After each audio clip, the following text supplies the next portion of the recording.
வணக்கம். இன்றைய முக்கிய செய்திகள். சென்னையில் 32 கோடி ரூபாய் செலவில் புதுப்பிக்கப்பட்ட விக்டோரியா அரங்கத்தை முதலமைச்சர் மு க ஸ்டாலின் அவர்கள் திறந்து வைத்துள்ளார்.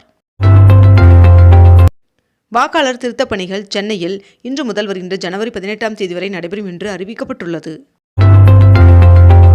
வளிமண்டல கீழடுக்கு சுழற்சியின் காரணமாக தமிழகத்தில் பரவலாக இன்று முதல் 28ஆம் தேதி வரை மிதமான மழை பெய்ய வாய்ப்புள்ளதாக வானிலை மையம் தகவல் தெரிவித்துள்ளது.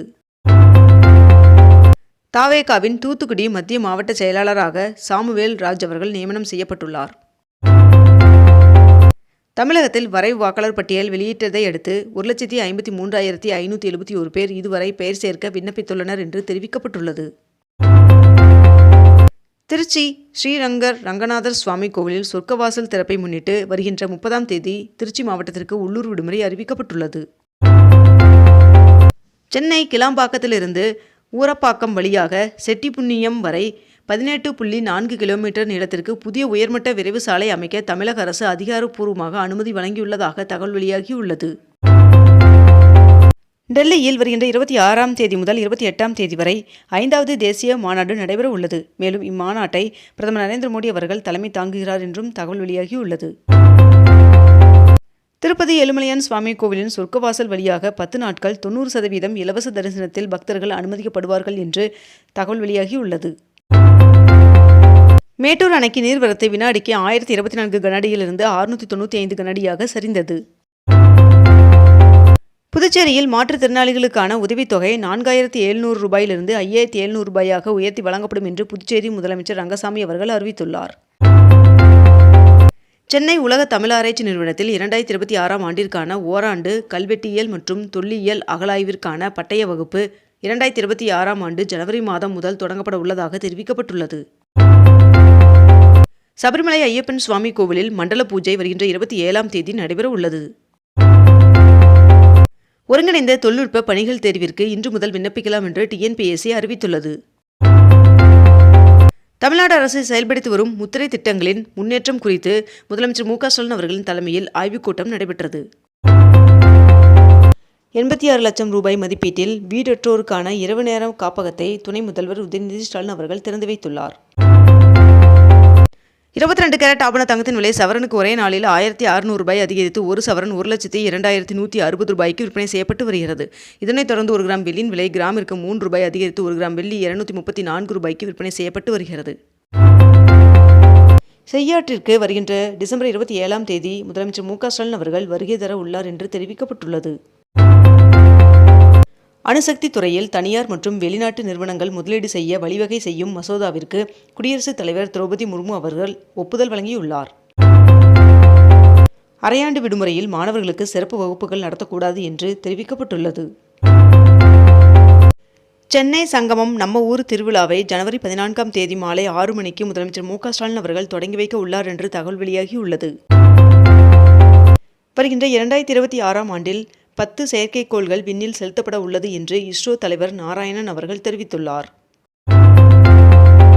புதுச்சேரி நாகப்பட்டினம் இடையிலான புறவழிச்சாலையில் பாகூர் சேலிமேட்டில் சுங்கச்சாவடி வருகின்ற 24ஆம் தேதி முதல் செயல்பட உள்ளது என்று தெரிவிக்கப்பட்டுள்ளது.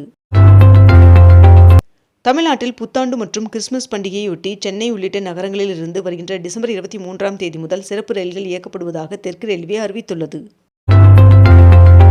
ரயில் கட்டண உயர்வை உடனடியாக ரத்து செய்ய ஒன்றிய அரசு முன்வர வேண்டும் என்று தமிழ்நாடு காங்கிரஸ் தலைவர் செல்வ பெருந்தகை அவர்கள் கோரிக்கை விடுத்துள்ளார்.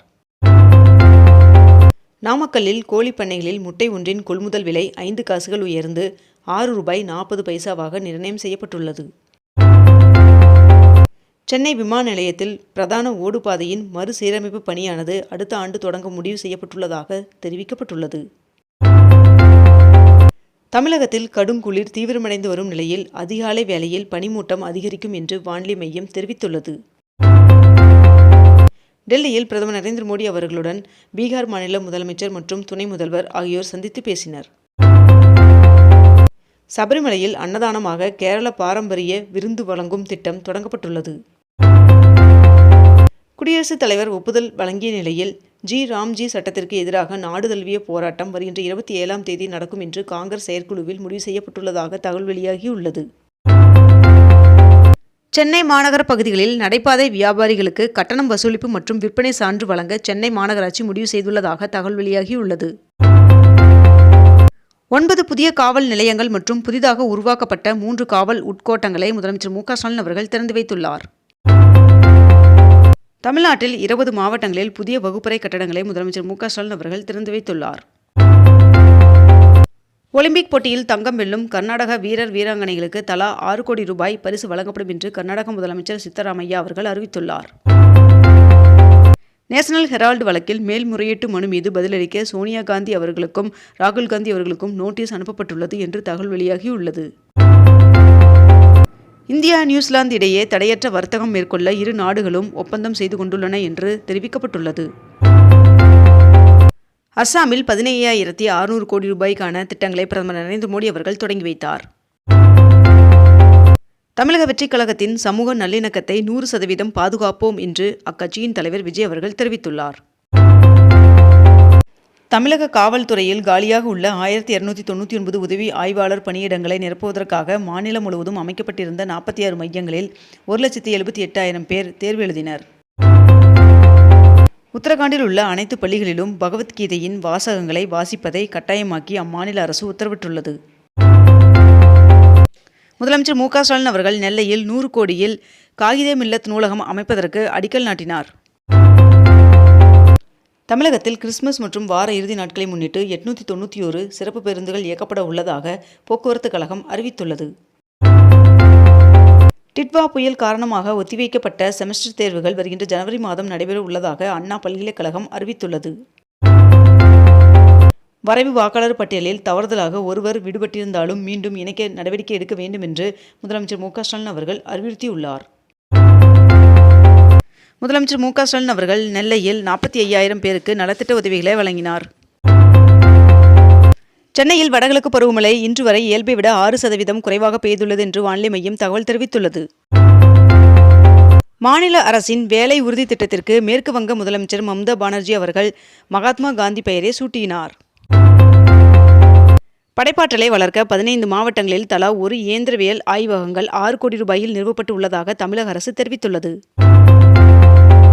தமிழகத்தில் இன்று முதல் 24ஆம் தேதி வரை வெப்பநிலை இயல்பை விட 4 டிகிரி குறைவாக இருக்கும் என்று வானிலை ஆய்வு மையம் தகவல் தெரிவித்துள்ளது. ஸ்ரீராம் ஃபினான்ஸ் லிமிடெட் நிறுவனத்தில் 39,618 கோடி ரூபாயை ஜப்பான் வங்கி முதலீடு செய்ய உள்ளதாக தகவல் வெளியாகியுள்ளது. 1,98,00,000 ரூபாயில் கட்டப்பட்ட இசை முரசு நாகூர் ஹனீஃபா நூற்றாண்டு பூங்காவை துணை முதல்வர் உதயநிதி ஸ்டாலின் அவர்கள் திறந்து வைத்துள்ளார். இத்துடன் இன்றைய தலைப்புச் செய்திகள் நிறைவடைகின்றன. மேலும் இதுபோன்ற அண்மை தகவல்களை உடனுக்குடன் தெரிந்து கொள்ள அக்னிபூ சேனலை சப்ஸ்கிரைப் செய்து கொண்டு தொடர்ந்து இணைந்திருங்கள். நன்றி, வணக்கம்.